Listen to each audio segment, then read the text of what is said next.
Halo saudara kasih Tuhan,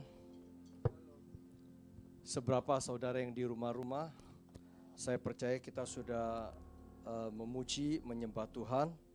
Ini waktunya saudara kita sharing, saya persingkat aja karena waktu. Saudari kasih Tuhan, saya akan sampaikan satu topik. Hari-hari ini dunia sedang dicekam. Saya melihat di dalam spirit, dalam roh, ada sebuah frekuensi, ada sebuah gelombang yang sedang disemburkan, dilepaskan oleh iblis. Itu seperti belalang yang tiada tara banyaknya. Tapi ini di alam spiritual, di dalam roh. Oleh sebab itu, sudah ya ini. Oke, saya mau bicara.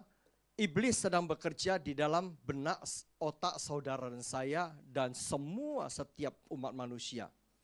Iblis sedang bergerak di alam gelombang-gelombang ini. Kita tahu bahwa banyak orang berkata, ini mati ketakutan. Sebenarnya enggak mati, tapi ketakutannya membuat dia mempercepat atas menghadapi kematian. Ini gelombang otak, saudari kasih Tuhan. Apa itu gelombang otak? Gelombang otak merupakan sebuah pusat kecerdasan manusia. Dan juga merupakan sebuah artificial intelligence manusia. Nah, Bapak Ibu yang saya kasihi, sebuah gelombang frekuensi lewat sebuah sensor masuk ke otak manusia, itu akan mempengaruhi mind, will, emotion. Saudara, ketika kita katakan bahwa otak kita itu akan menangkap sebuah sensor, akan masuk lewat jendela mata, lewat sebuah daun pintu telinga. Apa yang kita lihat, apa yang kita dengar, maka itu akan mempengaruhi emosi kita, akan mempengaruhi jiwa kita, akan mempengaruhi pikiran kita. Saat kita mengalami sebuah kejadian tertentu, oleh kita lihat mata, oleh kita dengar telinga, maka otak kita bekerja. Dan sensor ini akan mengirim sebuah gelombang yang dalam sistem hormon, sehingga menghasilkan hormon yang memicu kesenangan, ketenangan, kesedihan, kecemasan, keraguan-raguan, atau bahkan kedamaian. Gelombang itu disebut sebagai gelombang otak. Nah, Bapak Ibu yang saya kasihi, kita ada 5 fungsi. Saudara bisa di googling, bisa dapat. Tapi secara ini saya ringkesin aja buat saudara tahu. Paham, ini sebuah pengetahuan dasar. Ada 5 gelombang yang bergerak di dalam alam pikiran, dalam otak manusia. Yang pertama, kita katakan itu ada gelombang delta.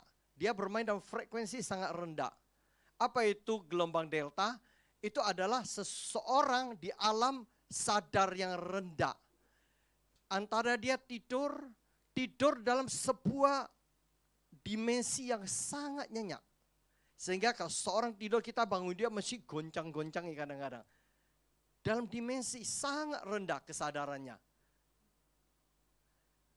Saudara, di gelombang ini manusia akan mengalami sebuah rileks, akan mengalami sebuah ketenangan, kebahagiaan. Nah, di dalam ini, ketika manusia di alam dimensi otak kita dalam keadaan delta ini, frekuensi rendah, disitulah namanya deep rest, sangat dalam istirahatnya. Dan di situ melepaskan namanya stres, ketenangan. Disitulah iblis bekerja. Dan iblis lewat namanya narkoba. Narkoba akan memberikan efek, itu adalah rasa kebahagiaan. Pernah tahu ya? Orang nge-fly itu di dimensi ini. Dimensi alam sadar yang sangat rendah. Orang yang bisa take rest, deep rest, itu akan meningkatkan imun tubuh. Orang katakan kalau seseorang kurang tidur, begadang, ibaratnya tidurnya subuh bukan malam hari, subuh hari jam 4, jam 5, maka orang ini imunitas tubuhnya tidak akan baik. Karena tubuhnya, metabolismenya, segala jiwanya tidak akan take deep rest. Ini sangat penting saudara, ketahui dulu. Ada 5 gelombang. Dimensi alam spiritual ini yang sangat tinggi, orang berdiam diri, sungguh-sungguh tenggelam dalam hadirat Tuhan. Bahkan dia melihat penglihatan, dia mengalami hadirat Tuhan, dia melihat hadirat Tuhan. Tuhan itu hadir dengan malaikat-malaikatnya. Itu di alam ini, delta. Jadi saudara saya harus menenangkan diri. Hai jiwaku, pujilah Tuhan. Kita terus memanggil jiwa kita di alam ini. Dan Tuhan itu berkali-kali menyampaikan pesan. Ketika orang tidur lelap, dia bermimpi. Orang kalau tidur tidak lelap, dia tidak bermimpi. Kalau dia pun Tuhan berikan pesanan, itu adalah penglihatan. Oke, paham ya? Oke, saya lanjutin lagi. Ya ini tadi, apa hubungannya delta ini bisa melepaskan anti-aging? Orang kalau tidur cukup tiap hari, maka orang ini kulitnya akan bagus. Contohnya Bu Anita ini. Kalau di atas jam 9, dia sudah bobok. Karena dia jaga kulit. Kulit itu butuh istirahat. Oke? Kalau Anda yang kurang tidur tiap malam, mau anti-aging, itu tunggu dulu. Ini adalah Tuhan ciptakan, anti-aging itu akan muncul kalau kita bisa take rest, deep rest. Itu satu hari butuh hanya, ya sungguh-sungguh deep rest, itu hanya 3 jam aja cukup. Halo, paham sampai sini ya, delta, oke. Saya lanjutkan lagi. Yang kedua adalah theta. Tadi gelombang 0, sampai 4. Ini 4 sampai 7,5. Apa ini theta? Theta ini merupakan gelombang alam bawah sadar. Oke. Ini juga sama dengan orang tidur, tapi tidurnya tidak terlelap. Ya, setengah seperti tidur ayam, belum terlelap. Antara kita tidur jam 11 sampai jam 1, jam 2, itu belum terlelap benar. Ada ayam jatuh dari plafon, umpamanya ada ayam jatuh, kita udah dengar. Kalau udah deep rest, itu namanya orang bilang pohon runtuh pun di depan rumah kita nggak dengar, gitu kan. Nah itu, nah oke. Ini otak dalam dimensi sela. Antara tenang, tidur, belum tidur, itu istirahat. Ya, sela itu istirahat. Orang meditasi itu di alam ini, di gelombang otak ini, theta. Di antara sadar, tidak sadar itu, kesadarannya rendah. Oke. Nah, hipnotis itu di alam ini dia pakai. Di gelombang ini, hipnotis. Melepaskan energi kepada orang. Lihat orang di hipnotis antara tidur, enggak tidur, dia belum tidur. Dia gelombang ini dia main. Ini pengetahuan aja ya, saudara saya ambil. Nah, ketika engkau dan saya berdoa, hati-hati. Alam bawah sadar itu butuh. Kita di alam spiritual, tapi jangan kebablasan tidur gitu ya. Berdoa nyembah malam doa namanya worship night. Nyembah akhirnya keterusan masuk ke tadi ke delta gitu ya. Oke, saya lanjutkan lagi alfa yang ketiga. Ingat ya baik-baik istilahnya ya, ada delta, theta, alfa. Nanti kita ketemu lagi istilah-istilah ini. Gelombang alfa ini bisa menghubungkan alam sadar dan bawah sadar. Apa itu Pak? Itu adalah terjadi sebuah dimensi rileks dan betul-betul santai kita. Ya kita antara sadar gak sadar tapi kita tahu, kita rileks. Kita tenang, kita bisa nikmati. Ini adalah pusat kreativitas gelombang ini untuk membuat manusia itu mendatangkan banyak ide-ide kreatif. Lihat ya, ada orang katakan, habis makan saya masih gini dulu ya, biar dapat inspirasi. Sebenarnya apa itu derangsang otaknya. Ada orang, habis itu aku bisa minum kopi, kopi punya kafein, itu akan menggerakkan gelombang di alfa ini. Dapat ide, kalau enggak iso, ngantuk gitu ya. Nah, menghilangkan stres, meningkatkan imunitas tubuh, karena bisa rileks dan berdiam diri di dalam berdoa. Nah, di alfa ini dimensi alfa. Oke, saya lanjutkan lagi yang keempat. Istilah ini ingat baik-baik, gelombang beta.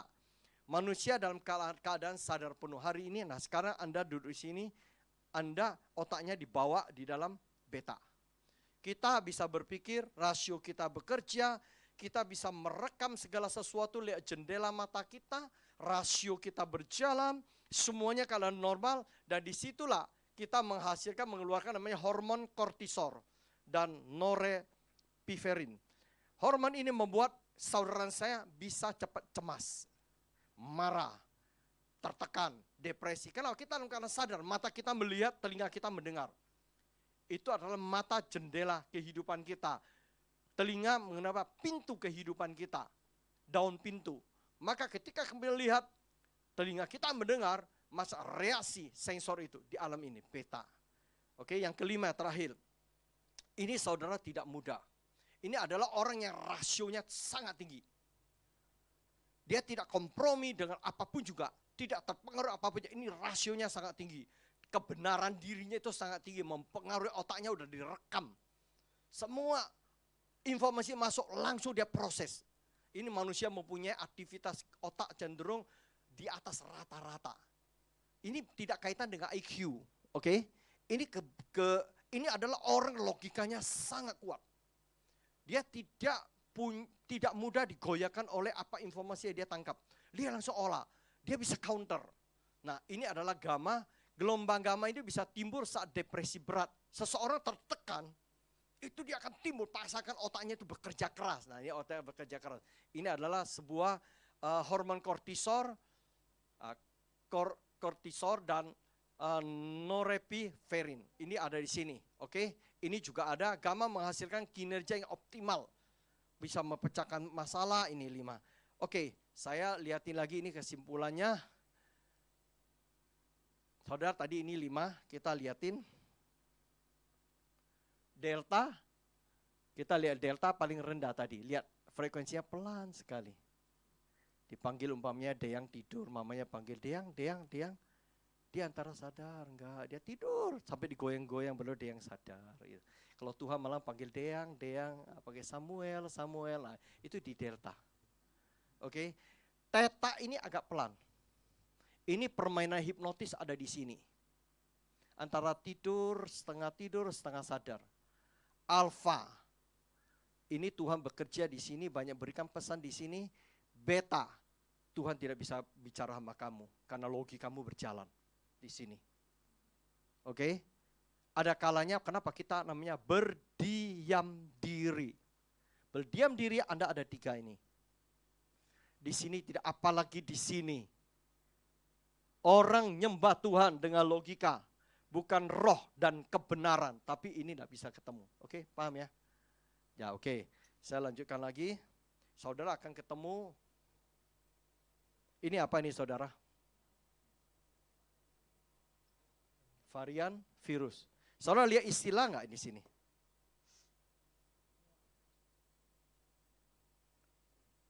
Semua istilah otak manusia alfa, beta, delta, gamma, theta dipakai semua. Artinya apa, saudaraku dikasih Tuhan? Ayo buka hikmat Tuhan kepada kita.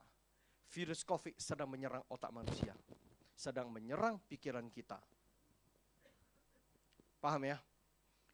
Tujuannya itu melumpuhkan manusia lewat pikiran otak kita ini. Menimbulkan sebuah ketakutan. Saudara, ketika seseorang menerima sebuah signal sensor itu masuk, dia takut, cemas jiwanya. Apa yang menimbulkan? Imunitas turun. Itu bisa turun, drop 60-70%. Bayangin, imunitas kita hampir hilang. Oke, saya lanjutkan ini. Ini hanya awal aja informasi buat kita ya. Saudara, mata sebagai saya katakan, itu adalah pintu kehidupan kita. Terbuka mata kita melihat. Apa yang kita lihat? Fakta. Mau ngomong apapun fakta. Dokter vonis stadium terakhir, fakta dari medis, tapi ya. Hasil keluar swab positif, itu fakta. Telinga mendengar, dokter katakan, kamu harus masuk. Sekarang saturasimu turun di bawah 90. Kamu harus ini. Itu adalah fakta. Oke. Dan ini akan membawa sebuah signal frekuensi yang gelombang itu langsung masuk ke otak. Dan itu akan turun proses pikiran kita. Mati aku. Langsung berpikir memori kita kepada si A, si B, si C yang kena COVID. Halo, sampai sini ikutin ya. Itu langsung memberikan Lah Bapak, diriku yo podo. Sama nanti dia. Saturaksiku udah di bawah 90. Matiku. Itu aku butuh apa? Ingat teman, ventilator, butuh oksigen, butuh ini. Langsung imunitas turun. Cepret, drop. Pada titik terendah. Setiap orang beda-beda. Ada yang sisa tinggal 30%. Karena pikiran yang membuat, kecemasan membuat.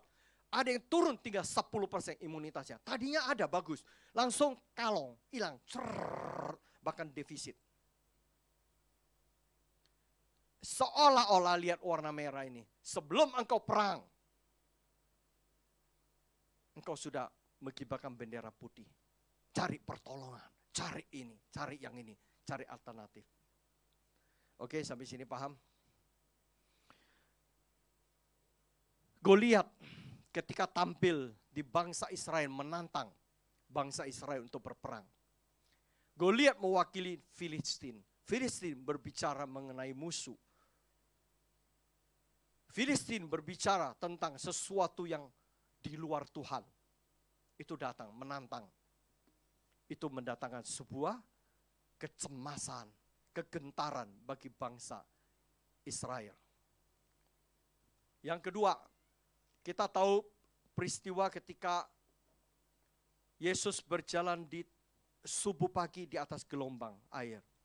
Murid-murid di atas perahu, lihat, wah hantu di tengah ombak yang bergelora.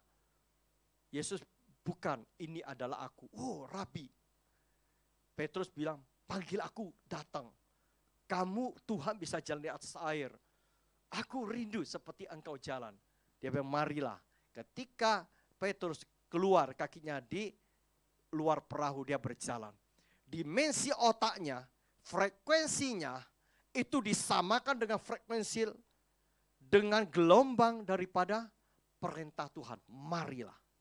Dia berjalan. Ketika matanya, pikirannya tertuju kepada Yesus, matanya, telinganya menangkap respon daripada perintah Tuhan. Dia berjalan dalam keilahian.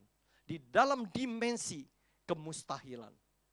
Tapi kita ketahui ketika ombak dingin itu mulai berdesir ke kakinya. Gelombang-gelombang sekelilingnya, matanya melihat, telinga mendengar desauan air itu. Terjadi apa? Mulai dia tenggelam. Mulai cemas.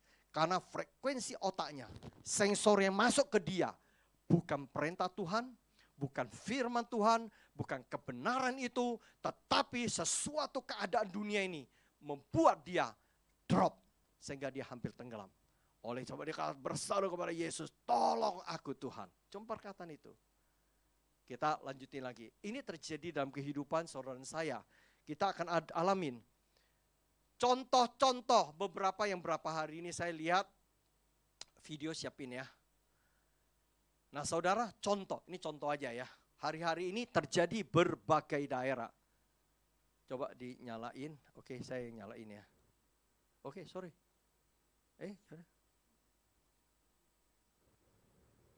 Suaranya. Perjuangan tenaga kesehatan mulai berat. Sebab tak hanya angka COVID yang terus naik, namun satu persatu tenaga dokter di Surabaya juga mulai terpapar COVID-19. Hingga 29 Juni 2021, ada sekitar 124 dokter yang terpapar COVID-19. Saat ini 83 dokter telah melakukan isolasi mandiri dan 41 dokter sedang dirawat di rumah sakit. Angka tersebut cukup tinggi, mengingat kapasitas rumah sakit yang ada di Surabaya juga sudah penuh. Ketua ID Surabaya Brahmana Askandar mengatakan dari 31 rumah sakit rujukan di Surabaya, saat ini kondisinya sudah penuh.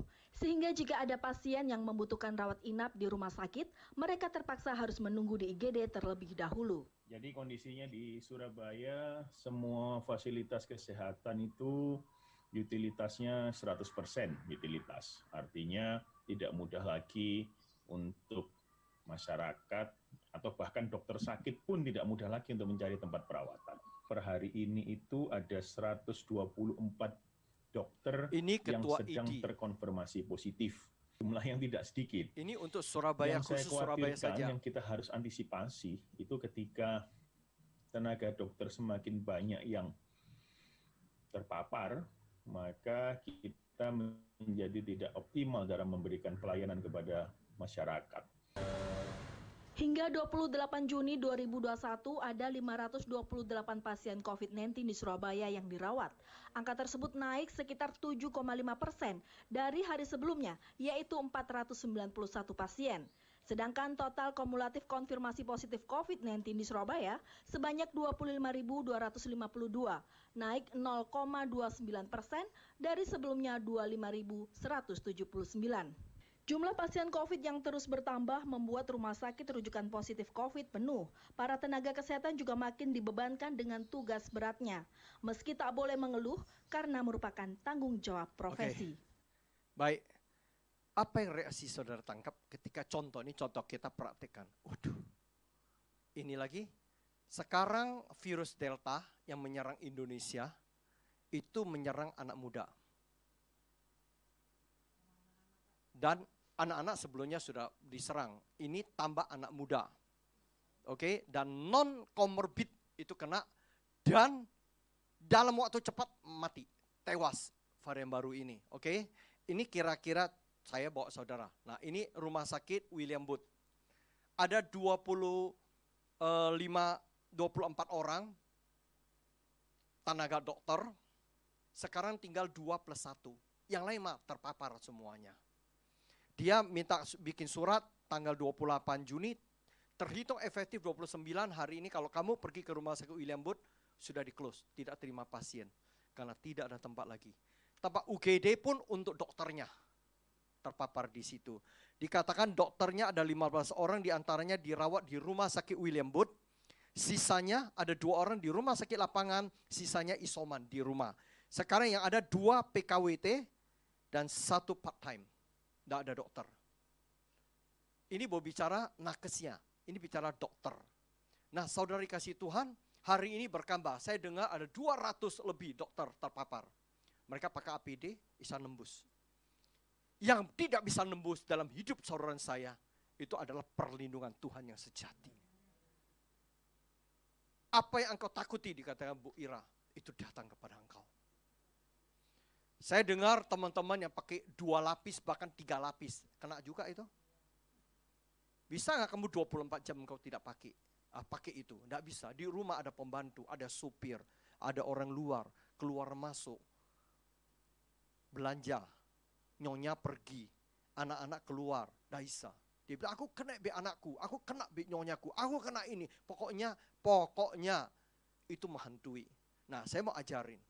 Bagaimana kita bisa memotong signal frekuensi. Orang lain nggak bisa, dirimu dan diriku yang bisa untuk bisa memotong signal itu tidak turun. Gelombang itu masuk ke dalam jiwamu, membuat imunmu turun. Membuat dirimu, frekuensi itu tidak membawa kematian. Kematiannya tanda kutip banyak skopnya luas ya. Tetapi membawa kehidupan.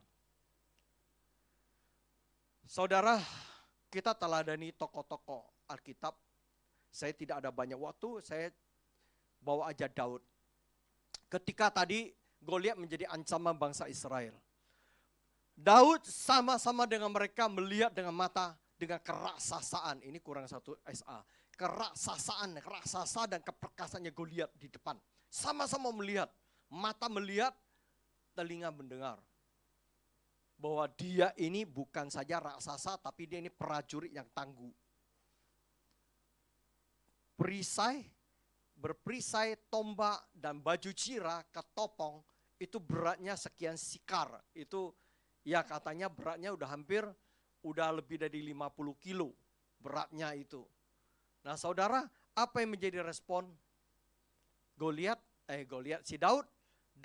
dengan pengalaman dia. Nah pertama yang paling penting, saudara adakah pengalaman berjalan bersama Tuhan? Ini sangat penting. Nanti kita baca firman-Nya. Kedua, Daud itu mengenal pribadi, kuasa dan keperkasaan Tuhan dan perlindungan Tuhan dalam hidup dia. Oke, kita lihat ya, ini firman. 1 Samuel 17:34-37, saudara lihat di sini aja deh. Ya, kalau mau catat silakan. Tetapi Daud berkata kepada Saul, hambamu ini biasa menggembalakan kambing domba ayahnya. Mungkin cuma berapa ekor, karena dia masih kecil. Apabila datang singa atau beruang, yang menerkam seekor domba dari kawanannya, maka aku mengejarnya, menghajarnya, dan melepaskan domba itu dari mulutnya. Kemudian apabila harimau, macan, serigala itu berdiri menyerang aku, berdiri loh ya. Berdiri itu artinya dua kaki di atas, dua tangan di atas ya, dua kaki di atas, dua kaki di bawah. Itu artinya sudah dekat sama dia, betul nggak? Dekat dong. Nggak mungkin berdiri show sama Daud di situ kan, nggak mungkin dombanya di bawah. Dia udah dekat, namanya menerkam. Berarti udah ini. Maka aku menangkap janggutnya. Wih, luar biasa. Gio harus belajar itu. Jangan kuat menari aja, harus belajar. Kalau ada ular di rumah, gitu, tangkap dia ya loh. Sobek itu ya, haleluya. Menangkap janggutnya, lalu menghajarnya dan membunuhnya. Saya lihat ini roh keperkasaan. Mari saudara, miliki roh keperkasaan itu. Dunia tidak bisa menerkam kita. Virus COVID varian sampai tadi udah lengkap loh. Kita punya gelombang otak udah habis, masih plus, masih banyak. 11 varian. Itu tidak akan bisa pengaruh kita. Kalau kita punya roh keperkasaan dari Tuhan. Amin. Kedua, baik singa maupun beruang telah dihajar oleh hambamu ini. Saul dengannya kaget, pasti kaget. Ini saya selama ini hajarnya musuh manusia, ini hajarnya singa dan beruang ya loh. Dan orang Filistin yang tidak bersunat itu, ia akan sama seperti satu daripada binatang itu. Karena ia telah mencemooh barisan daripada Allah yang hidup. Dia menyatakan dalam firman ini menyatakan dua hal. Pertama, aku ini loh, bukan sendiri. Aku ini di dalam barisan, di dalam sederap serangka bersama Allah semesta alam yang membawa bangsa Israel keluar dari Mesir kepada tanah Kanaan ini. Aku ada di dalam tangan Tuhan El Shaddai, El Kibor. Yang kedua, aku ini punya kuasa keperkasaan seperti Tuhan. Yang kedua itu adalah musuh-musuh itu, nggak lain itu adalah yang bisa saya taklukkan. Dan dia sudah bukti dia taklukkan. Hari ini mari miliki alam pikiran itu. Alam pikiran inilah yang bisa memenangkan saudara. Ketika engkau mendengar, nggak apa-apa. Namanya Mazmur 91. Lewat. Nggak ada apa-apa. Nah, itu membangkitkan sebuah hormon kamu. Hormon yang anti kepada namanya tadi kortisol yang namanya norepinefrin itu melawan itu aja. Jadi saya kira kita perlu itu ya, oke? Saya lanjutkan lagi. Pula ya. Pula ini orang bahasa Batak bilang pula. Pula aku pulang ya, pula. Pula kata Daud, betul ya. Tuhan yang telah melepaskan aku dari cakar singa dan dari cakar beruang, dia juga akan melepaskan aku dari tangan orang Filistin itu. Kata Saul kepada dia, pergilah, Tuhan menyertai engkau. Saudara, dia tidak melihat keperkasaannya, dia belum datang loh ya. Dia belum datang, dia cuma dengar bahwa gini ceritanya orang. Dia datang ke Saul, dia tidak melihat, mata hatinya tidak melihat tertuju kepada keperkasaannya Goliat, raksasanya Goliat, tapi dia melihat Tuhanku, Allah barisan orang Israel, Allahku El Shaddai, El Kibor, Allahku besar, itu yang menyertai aku. Nah saudara, satu lagi firman tadi saya katakan, ketika Daud bertemu dengan Goliat, lihat perkataan Daud. Daud berkata kepada orang Filistin itu Goliat, engkau mendatangi aku dengan pedang dan tombak dan lembing, tetapi aku mendatangi engkau dengan nama Tuhan semesta alam. Allah segala barisan Israel yang kau tantang itu. Wih, saudara hari ini, kalau engkau datangi segala perkara dalam hidup kita, baik itu namanya COVID, baik namanya cancel, baik namanya kanker, itu ada dua ya. Saudara ngerti lah ya, kanker itu ada dua macam. Satu kanker penyakit, satu kantong kering. Itu kantong kering kan kanker juga kan, ya kanker ya. Apa? Mari kita datang berdoa. Kita katakan, aku datangi kepada engkau dalam nama Tuhan semesta alam. Allah pencipta langit dan bumi, Allah pencipta diriku sempurna adanya. Saudara, luar biasa saya lihat statement itu. Kedua, hari ini juga Tuhan akan menyerahkan engkau ke dalam tanganku. Dan aku akan mengalahkan engkau dan memenggal kepalamu dari tubuhmu. Hari ini juga aku akan memberikan mayatmu dan mayat tentara orang Filistin kepada burung-burung di udara dan kepada binatang-binatang liar, supaya seluruh bumi tahu bahwa Israel mempunyai Allah. 47, dan supaya segenap jemaah ini tahu bahwa Tuhan menyelamatkan, bukan dengan pedang dan bukan dengan lembing. Hari ini Tuhan menyelamatkan engkau dan saya bukan saja ya dengan kekuatan manusia, dengan pertolongan manusia, dengan obat-obatan, dengan apapun juga. Sebab di tangan Tuhanlah pertempuran, kemenangan itu. Ia pun menyerahkan kamu ke dalam tanganku. Saya percaya ketika dia berbicara declare ini, apa yang terjadi? Yang didengar gak? Goliat dengar, kurang ajar ini. Ini anak kecil datang dengan tongkat ya, dengan 5 batu kali. Ini kurang ajar sekalian ini. Waduh, dia dengar gak? Dengar. Tapi ketika dia dengar aku datang dengan bersama Tuhan Allah semesta alam, dia gentar. Saya percaya itu masuk. Dengar, itu gelombang. Goliat itu masuk, dia cemas. Saya lanjutkan lagi. Ini penting saudara. Ini Tuhan berikan kita teladan-teladan tokoh-tokoh, masih banyak sih ya. Saya buat Daud saja. Nanti saudara baca Abigail.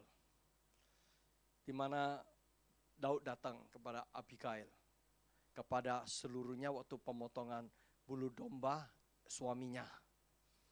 Dan keputusan sudah final akan dimusnahkan. Abigail dengar berita itu.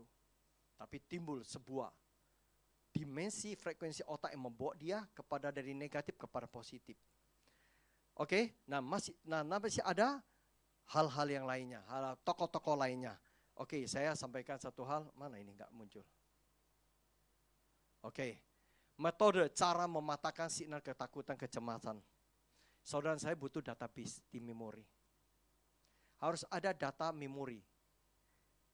Memori kita apa? Kita tadi tahu. Memori kita itu firman Tuhan. Baca firman Tuhan. Renungkan firman Tuhan itu siang dan malam. Ada waktunya kepake. Itu menjadi senjata kita. Jangan ikut-ikutan orang kata ini langsung cemas. Firman Tuhan Mazmur 90 jelas kan? Sekalipun 1000 rebah di sisiku, 10.000 di sebelah kananku. Itu tidak akan kena kepada aku. Bisa kena, bisa kalau seizin Tuhan. Kalau seizin Tuhan, seizin Papa kita di surga, saya percaya Bapa kita akan, kalau izin dia, akan tetap dalam kendalinya, dalam rancangannya, dalam perlindungannya, dalam, coba aja. Ayo, saya pernah lihat itu seorang ayah itu ya setengah miring juga menurut saya. Anaknya disodori untuk berantem. Ayo, jangan takut. Dia disodori anaknya, balik lagi. Disodori anaknya, balik lagi.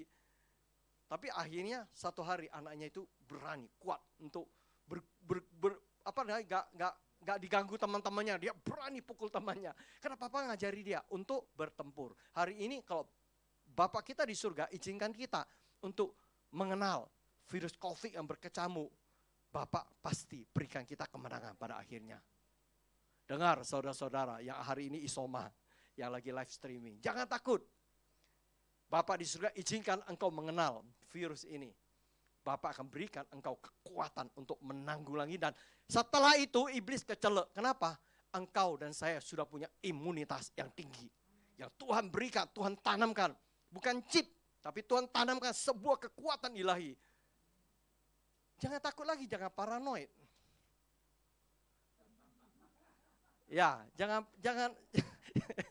parno. Kenapa saudara ketawa? Oke. Membaca dan merenungkan firman Tuhan. Simpan baik-baik di dalam lubuk hati kita. Ada katakan Tuhan menyelidiki hatiku paling dalam. Adakah kebenaran ada di hatiku?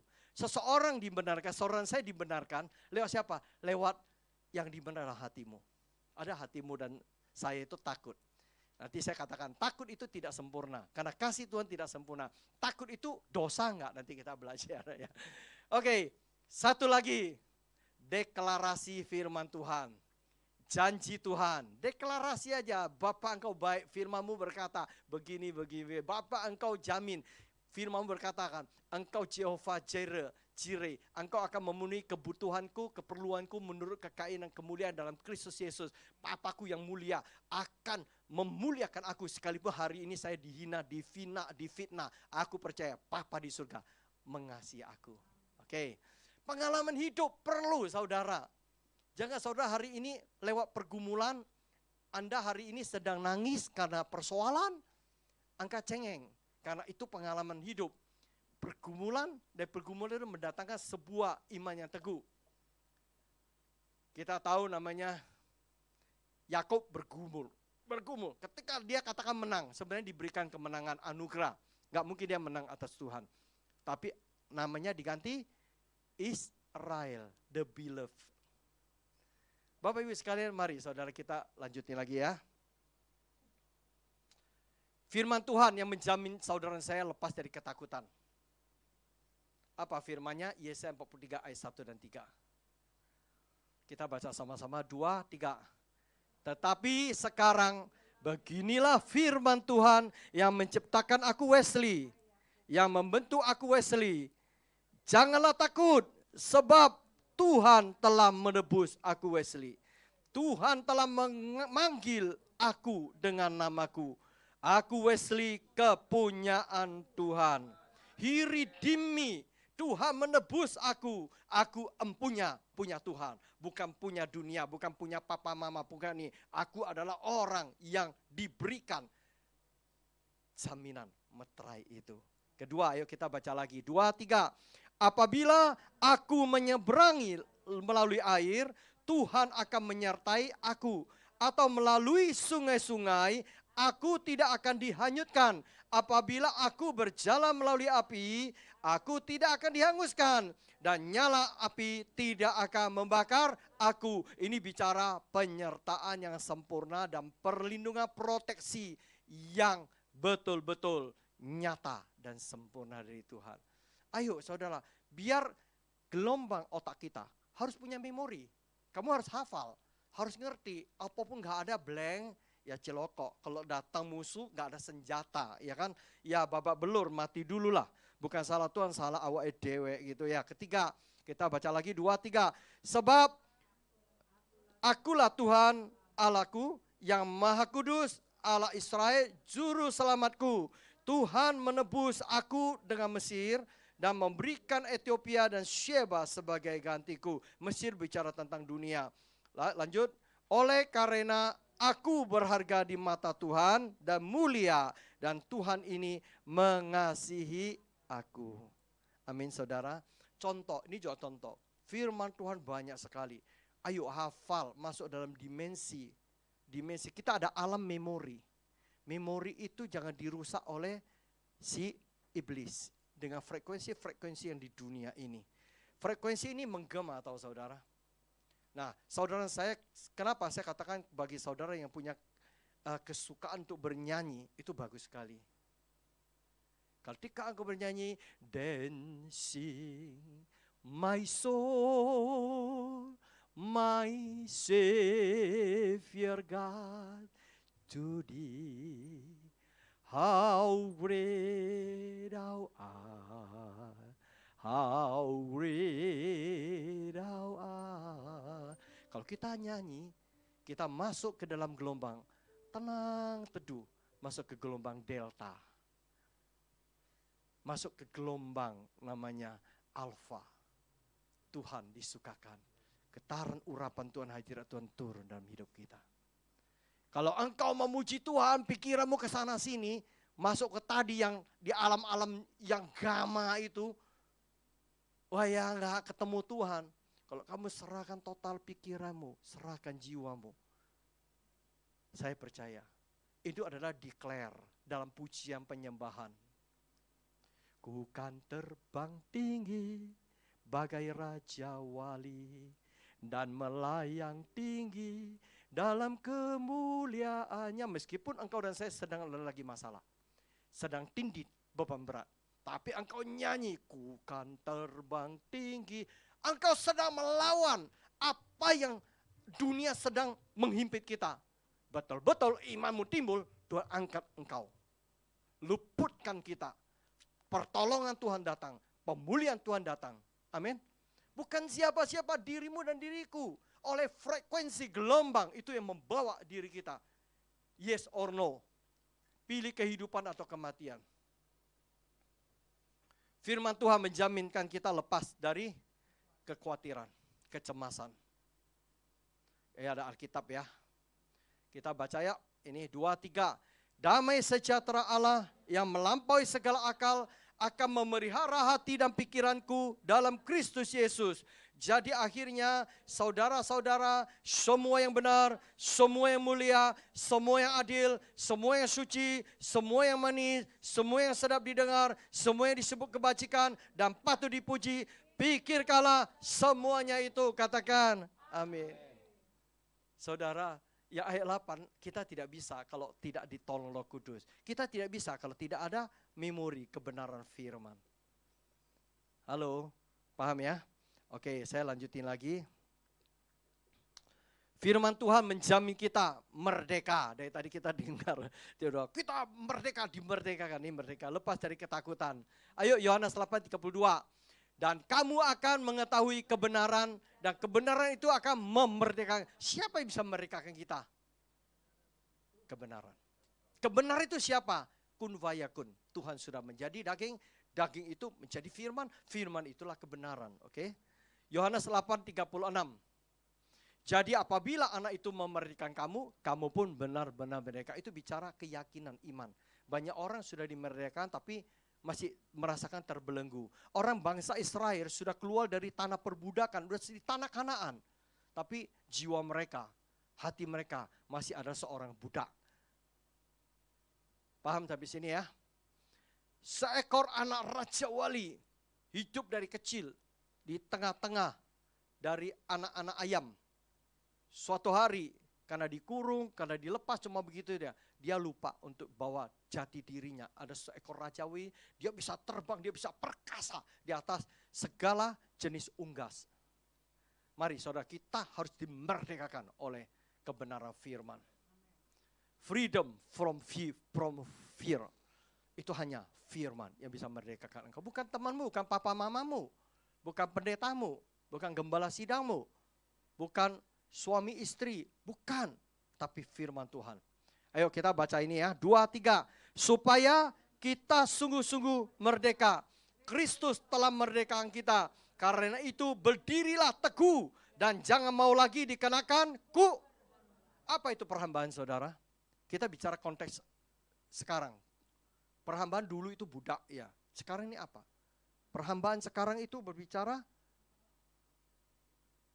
kamu tunduk kepada sesuatu. Dikuasai oleh sesuatu. Yang seharusnya sejauhnya yang engkau tidak perlu ditunduk. Perhambaan itu dosa enggak? Dosa. Ketakutan, kekhawatiran itu dosa. Karena apa? Karena engkau dan saya tidak dan kurang percaya kepada kuasa penyertaan Tuhan. Seorang ayah bawa anak nih jalan. Pak, aku takut pak, Wah di depan pak, ini takut pak, ini ada nanti tahu-tahu ada ular pak, tahu ini. Mereka jalan di ladang. Takut pak, gak usah takut. Papa bisa hadapin apapun. Takut pak. Dia lari, papa tarik dia lari, tarik dia, maunya dia pulang ke rumah aja, gak ikut papa. Papa mau bawa dia berjalan. Dia tidak bisa nikmati. Apapun papa yang sudah sediakan di padang rumput hijau, di sebuah pemandangan, suatu lembah yang indah. Anaknya digandeng, anaknya tidak mau, takut. Itu namanya anak kurang percaya be ayahnya dan anak kurang ajar. Takut, khawatir, itu dosa. Oke, saya lanjutkan lagi. Oh, ini apa namanya? Tidak ada ketakutan. Singkirkan roh ketakutan, jadilah tentara Allah. Saudara, BSP ini pasukan Tuhan, amin. Kalau engkau masih ada rasa paranoid, boleh menghindari, mencegah, itu sangat penting. digoroin, digarain, ya, dicobain, jangan. Tetap kita harus jaga, terus harus waspada. Tapi jangan sampai itu merenggut jiwa kita. Tidur pun tengah malam kaget, virus datang. Sampai mimpi-mimpi ya toh. Oke, kekuatan bukan ketakutan, ini Tuhan jamin kepada kita. Kalau kita ada di dalam Dia, Dia di dalam kita. Nah, ini firman-Nya. Ayo baca 2, 3. Sebab Allah tidak memberikan kepada kita roh ketakutan, melainkan kekuatan, kasih, dan penguasaan diri. Lihat 3 hal ya. Tuhan berikan engkau kekuatan, itu bicara urapan. Itu bicara penyertaan. Tuhan berikan saudara kasih. Kasih menutupi segala ketakutan. Kasih yang sempurna. Engkau mengenal Bapa itu penuh kasih. Seorang anak bungsu yang kurang ajar, yang mengkhianati ayahnya, meminta warisan. Tetapi pada ketika titik terendah dia jatuh, dia ingat, papaku masih punya sebuah kasih. Kalau saya kembali ke papa nggak mungkin tolak saya, kira-kira. Nah itu yang membuat dia kenal, ayahnya punya sebuah kasih, pasti mengampuni dia. Hari ini, kenalilah Bapak kita di surga, Bapak yang penuh kasih, panjang, lebar, tinggi, dan dalam. Tetapi Bapak punya belahan lain, punya keadilan. Ingat ya, oke. Nah, jadi kita ini pasukan BSB yang tangguh. Tangguh kita apa? Tangguh kita karena ada firman. Kita beriman pada Kristus Yesus. Pasukan unstoppable God's Army. Kita pasukan yang tidak terhentikan. Saya masih ada beberapa slide, saya harus potong di sini karena waktu. Saudara, saya akan ajar saudara nyanyi sebuah pujian. Hari ini Ibu Singgi juga dengar ya. Ibu Singgi bantu nyanyi ya Bu ya, di rumah ya. F ya.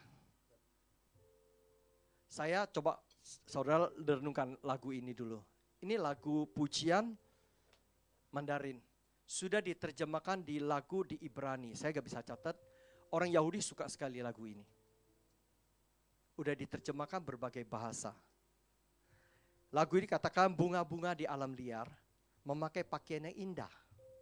Burung-burung di langit tidak pernah sibuk dengan kehidupannya. Tapi Papa di surga, Dia penuh kasih, menjaga, memelihara mereka setiap hari. Kasih yang kepada bunga, kasih yang kepada burung di udara, demikian Dia lebih mengasihi engkau dan saya. Sebab engkau dan saya betapa mulia di matanya. Dia menyediakan sebuah kehidupan yang kekal. Lanjuti lagi, segala keperluan kita, Bapa di surga telah mengetahui. He is the omnipotent Father. He know everything in you. Bila engkau dan saya khawatir, izinkanlah kekhawatirannya serahkan kepada Dia, izinkanlah Dia mengambilnya. Bapa bukan penuh kasih, setiap hari akan memelihara.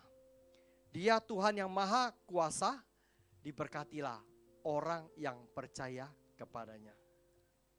Oke. F ya.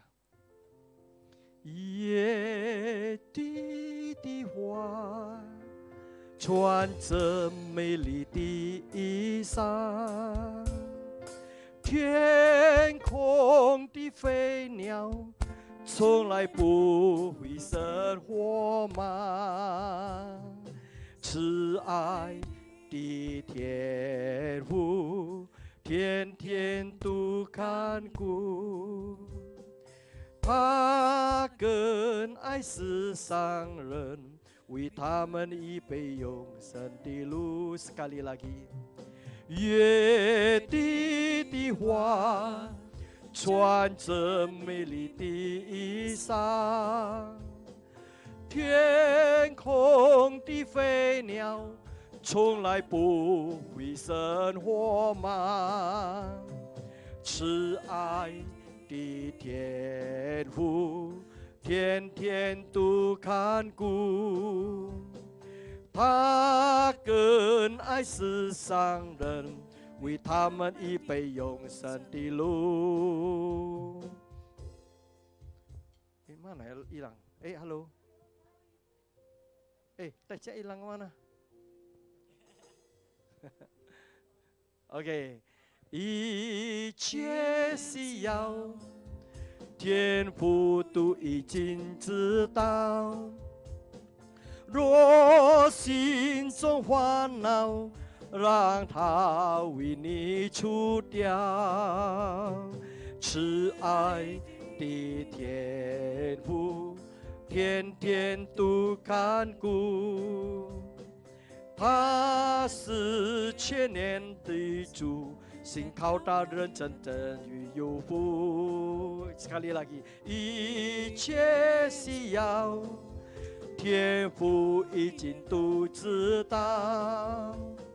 若心中烦恼，让他为你除掉。亲爱的天父，天天都看顾。他是全能的主，依靠他的人真是有福。依靠他的人真是有福。Bagi kita yang percaya kepada Dia, berbahagialah. Amin. Udah hafal saudara lagu ini? Bukan hafal, udah bisa nyanyi? Mau sekali lagi? Sekali lagi ya dari awal ya.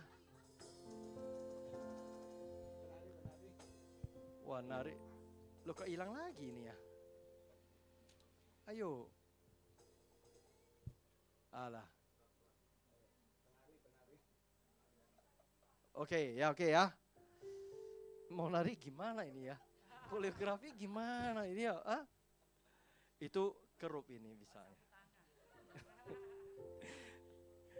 atau tidak itu loh, kipas itu loh. Atau bunga aja bunga. Oke. 野地的花穿着美丽的衣裳，天空的飞鸟从来不会生火忙。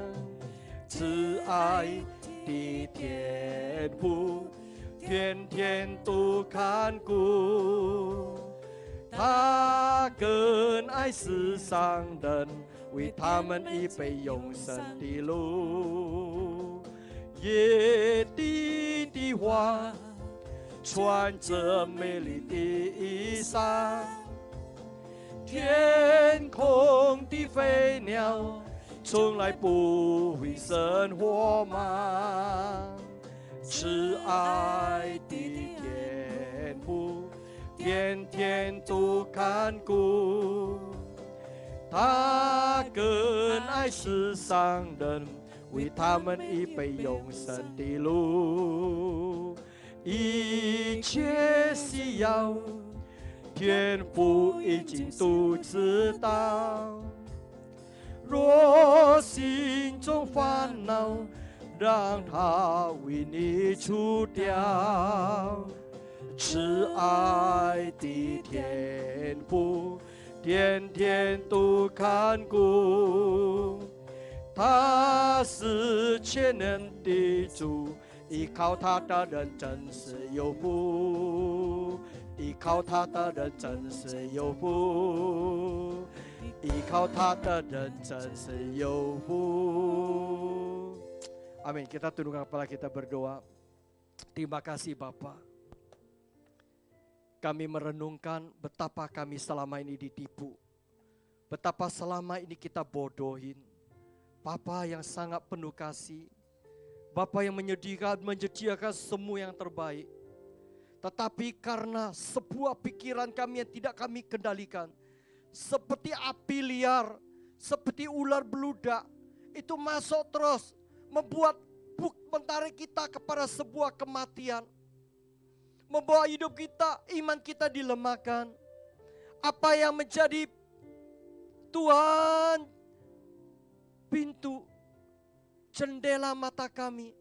Melihat segala sesuatu, dunia dengan segala kefanaan, dengan segala ketakutan. Karena dunia dipenuhi oleh kuasa kegelapan ini. Telinga kami Tuhan, daun pintu kami Tuhan, telinga ini kami sering mendengar semua perkara-perkara yang tidak mendatangkan sejahtera. Telinga ini mendengarkan sehingga iman kami dilumpuhkan. Tapi hari ini kami minta pertolongan-Mu Roh Kudus. Mampukan kami di alam dimensi frekuensi otak kami. Biarlah kami mengalami sebuah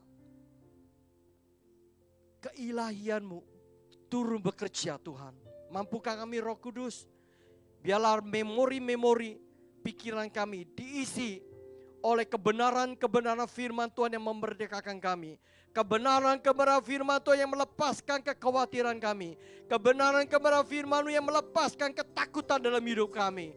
Apa yang kami terima semua yang termulia, yang baik. Semua yang Bapa yang menyediakan kepada kami. Ada kesembuhan ilahi, ada pemulihan, ada urapan menjadikan kami perkasa, menaklukkan, memenangkan segala perkara-perkara yang bukan dari Tuhan.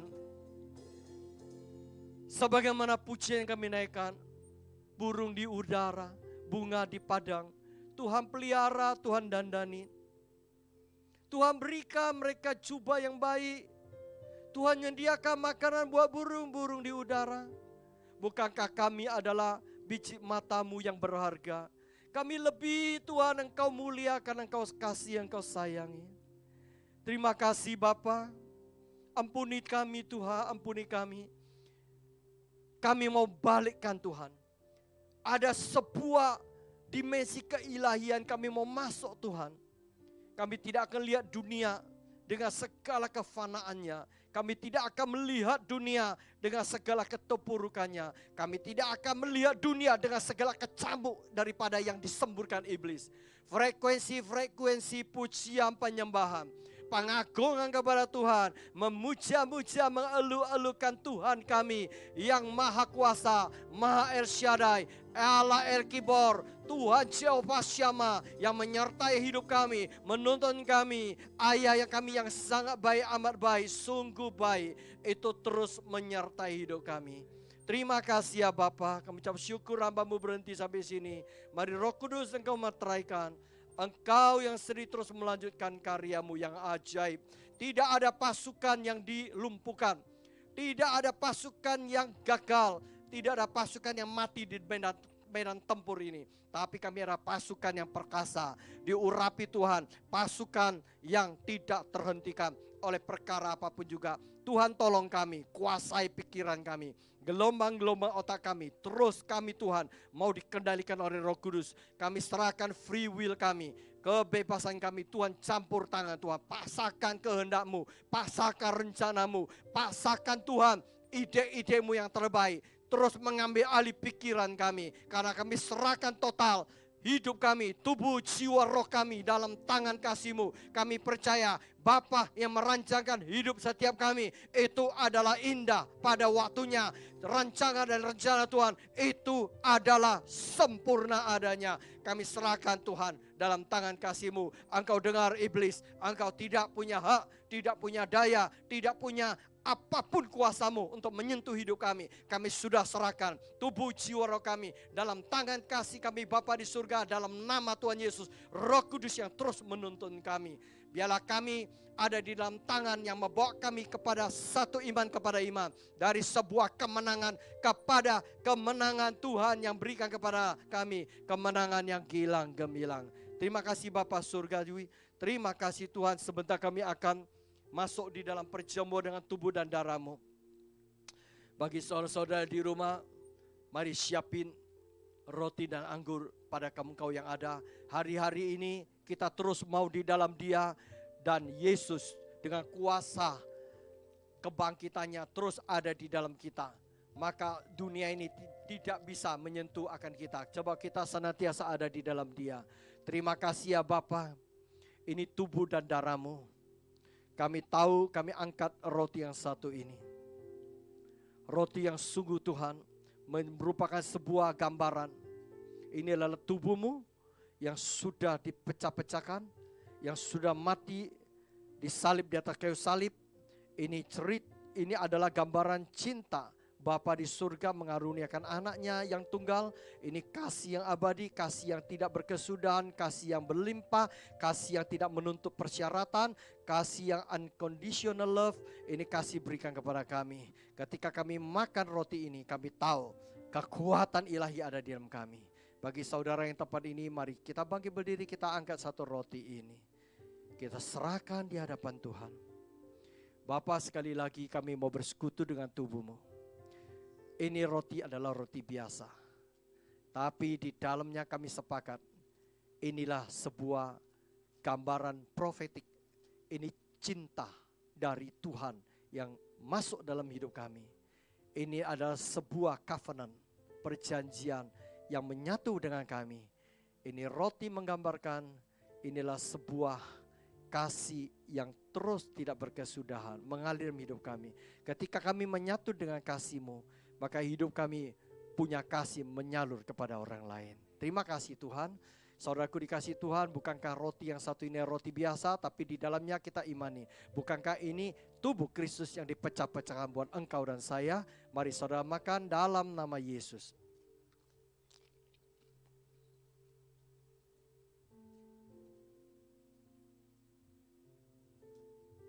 Kita buka anggur pelan-pelan, angkat dengan tangan kanan melebihi kepala, taruh tangan kiri kita di dada kita.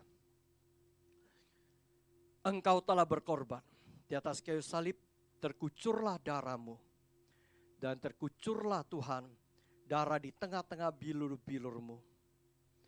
Ini mendatangkan kesembuhan. Darah-Mu mendatangkan sebuah penebusan. Darah-Mu menggenapi karya agung dari Bapa sekian berabad-abad. Tebusan itu datang hidup kami. Dan darah Yesus itu mengcover kami. Menjadi sebuah materai. Sehingga iblis melihat kami. Dunia melihat kami. Bapa melihat kami. Melihat sebuah materai darah anak domba. Materai itu berbentuk huruf T. Tau.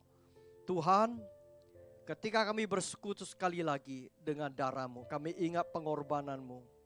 Penebusan-Mu. Kemenangan yang Tuhan berikan kepada kami. Kami tidak akan hidup dalam kekalahan lagi. Pikiran kami bukan kuat, tapi pikiran kami dikuatkan oleh firman. Terima kasih Tuhan. Saudaraku dikasih Tuhan. Bukankah cawan berisi anggur ini adalah cawan dan anggur biasa? Tapi di dalamnya saudara saya kita sepakat, kita yakin, kita imani. Inilah darah Kristus yang dipersembahkan, ditumpahkan untuk penebusan engkau dan saya. Mari saudara kita minum di dalam nama Tuhan Yesus. Haleluya, Jesus. 1-2 menit mari kita sembah Dia. Hiarapasiarana basu. Hiarana masiri. Oh, rana masiri.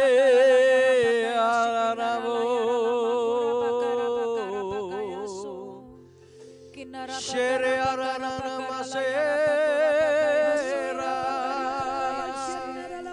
Horapasyata patakarala masere aranamu.